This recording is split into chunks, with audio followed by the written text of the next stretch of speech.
going on, everybody? This is another episode of Elite Medical School podcast. Joining me today is Dr. Dre and Dr. PhD. How's it going, fellas? Yo. What's up, brother?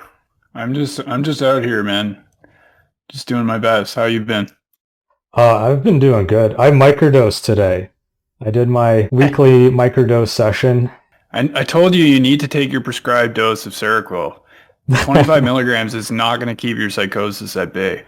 Dude, I want the right to hallucinate. So what are you going to say about that? Patient autonomy, buddy. I'm trying to free myself from a mental and emotional and spiritual prison that we're all trapped in, but thinking positively is the only true power I have in this world. And I'll continue to take my microdoses as I please. Free your mind.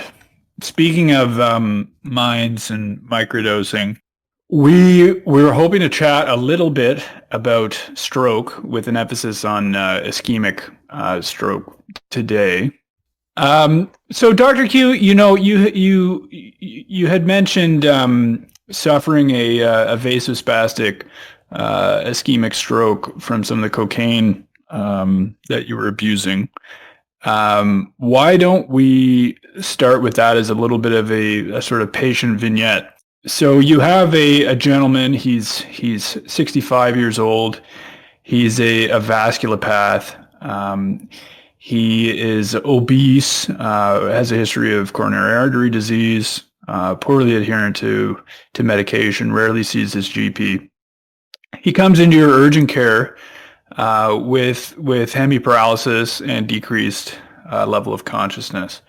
So what are sort of our first thoughts about a differential, and why don't we start with defining some terms? Let's start with vasculopathy. Yeah. So those are that is a gentleman or an individual who might have risk factors for atherosclerotic disease, such as a smoking history, obesity, dyslipidemia, family history, age, etc. Diabetes. So this gentleman ticks a lot of those boxes. And then we started to think about, what sort of presentations this might resemble. So I spoke about hemiparalysis and decreased LOC. We obviously are thinking about stroke. So he's suffering from stroke or a stroke syndrome. There are, I suppose, different ischemic or brain ischemia syndromes. One is a complete stroke. The other, and this is a read my mind question, any other ideas of stroke syndrome that might resolve subsequently, and what the name of that is? Could it be a transient ischemic attack? Is that what you're fishing for here? You got it, hook, line, and sinker. So how do we distinguish between a complete stroke and a TIA? I feel like there's a specific time cutoff.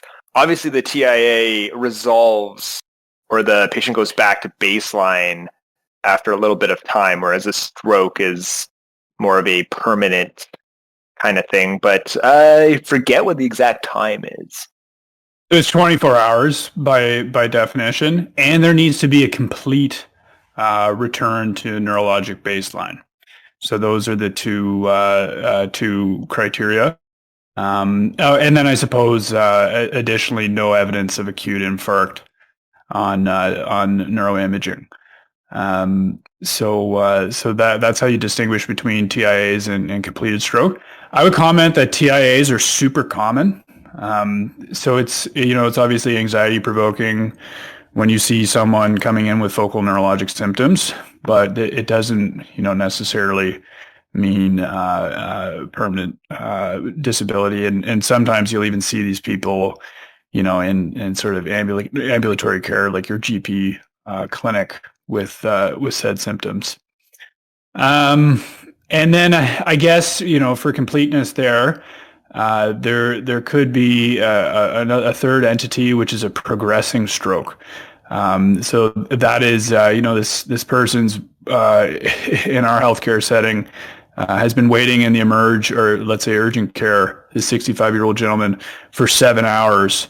Well, he loses more and more brain matter because of the ischemic event, and therefore develops progressive neurologic symptoms. So what started as perhaps a distal paralysis in his left hand has now evolved to total rigid hemiparesis. Yeah, so the main thing you really want to consider with assessment, as we emphasized, is timing. Typically we would think of a stroke as more acute in nature, separating out from some of our other differentials, and knowing that timing could influence treatment, as we will discuss later in this podcast. A TIA has the highest recurrence for a TIA is within the first 48 hours after symptom onset. Ultimately, the timing is one of the most important questions. For consideration, if they woke up with the symptoms, then how are we going to time that? Yeah, it was the last time observed at neurologic baseline. So that can be kind of scary. Let's say they slept for 8 hours. That's the interval that you use. Yeah, so when they went to bed, basically.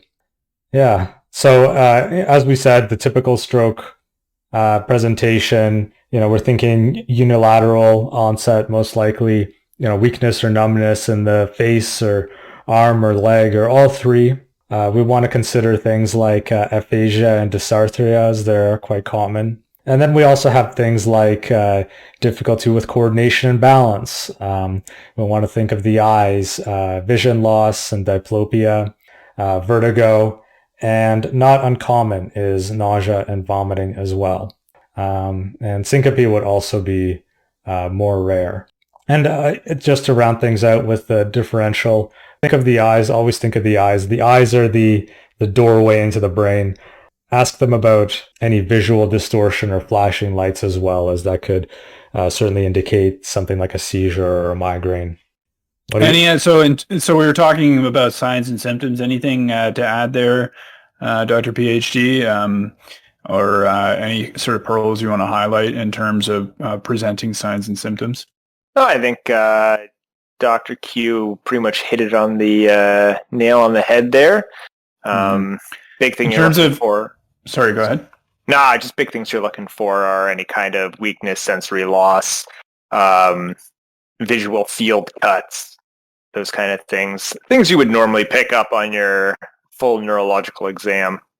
Your full neurological exam. Now, when you work with a neurologist, and you mention a brain, a CT head, they'll spit in your face because it sort of negates their entire specialty, that is neuroimaging. So on physical exam, are there any ways to localize the lesion, or because these sometimes come up in testing scenarios? So, for example, to distinguish between hemisphere affected.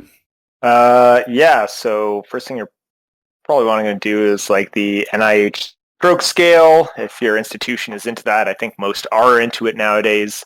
The big thing you're wanting to do here is separate between kind of the vascular territories that could be ischemic, the anterior, middle, and posterior cerebral arteries.